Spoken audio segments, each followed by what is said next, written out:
지혜롭고 진실된 삶을 지향하는 팟캐스트 세 번째 에피소드를 시작합니다. 지난번에는 모든 상담의 원리가 되는 자신을 돌아보기와 자신이 할 수 있는 일을 충실히 하는 것에 대한 이야기를 했습니다. 만나는 사람에게 진실한 마음으로 감사의 마음을 전하는 것이 듣는 사람만이 아니라 나의 마음도 나아지는 데 도움이 될 수 있다는 것을 기억하시겠죠? 오늘은 감정이란 무엇이고 감정은 어떻게 생기는지에 대해서 알아보는 시간을 가지려고 합니다. 저에게 상담을 요청하는 분들이 공통적으로 원하는 한 가지가 있다면 우울이나 불안감에서 벗어나서 긍정적이고 밝은 마음을 가지고 싶다는 것입니다. 그렇다면 우울 혹은 불안과 같은 저조한 감정은 어디서부터 오는 것일까요? 뇌의 기능과 작용을 다루는 분야인 신경과학은 이에 대해서 이런 대답을 해줍니다.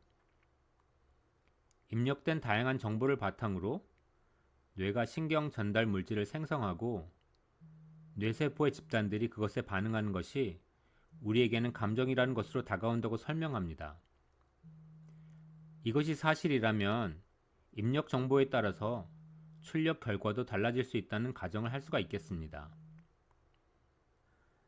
실제로 우리가 어떤 감정을 느낀다는 것은 몸의 피곤한 상태라든지 직장에서의 스트레스, 잠을 얼마나 잘 잤는지, 건강하게 음식을 잘 섭취하는지, 혹은 운동이 부족한지, 금전적인 어려움이 있는지 이같이 여러 가지 정보를 바탕으로 해서 뇌는 그에 대한 나름대로 해석을 한다는 사실입니다.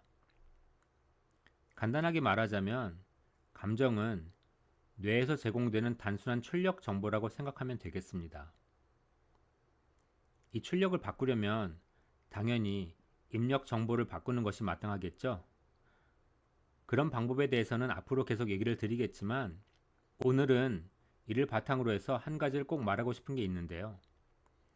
그것은 누구든지 감정의 어려움을 겪는다는 아주 간단한 사실입니다.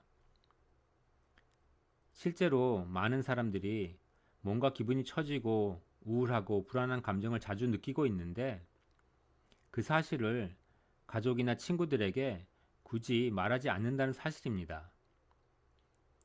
일상에 쫓겨서 바쁘게 살다가 보면 이런 저조한 감정의 상태를 느끼더라도 적절하게 표현할 수 있는 기회가 없게 마련입니다.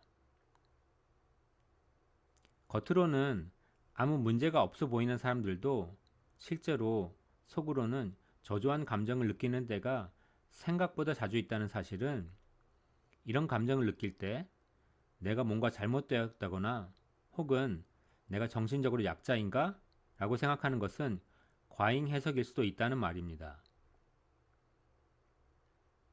요즘은 정서적인 건강의 중요성에 대해서 SNS나 미디어에서 많이 강조합니다. 임상심리학자인 저에게는 아주 반가운 사회적 변화입니다. 그런데 이런 관심의 증대로 인해서 정상적인 삶의 굴곡이나 평상시에 일어날 수도 있는 저조한 감정에 대해서 너무 많이 걱정하는 사람들도 생겼습니다. 조심스러운 말이긴 한데요. 그러니까 감정이라는 것은 하나의 정보이지 나의 존재 자체를 정의해주거나 무엇인가 잘못되어 문제가 있다고 알려주는 것이 아닐 수도 있다는 것입니다. 실제로 멀쩡하게 잘 사는 것처럼 보이는 사람들도 저조한 감정을 자주 경험한다는 사실은 한편으로 우리가 과잉 해석을 조심해야 한다는 말일 수도 있지만 그 반대로 관심을 두지 않고 아예 무시해버리면 나중에 고치기 어려운 만성적인 정서 장애로 발전될 수 있다는 말일 수도 있습니다. 오늘은 누구나 느끼고 한 번쯤은 고민해본 감정이라는 주제를 다루었는데요. 뇌 정보 처리의 결과인 감정이란 출력에 너무 골몰하기보다는 우리가 조절할 수 있는 입력에 대해서 고민하는 것이 더 지혜롭지 않을까 하는 말씀을 드리면서 오늘의 에피소드를 마치겠습니다. 다음번에는 저조한 감정을 개선하기 위해서 어떤 입력 정보에 유의해야 하는지에 대한 이야기를 할까 합니다. 그럼 다음 시간까지 안녕히 계세요.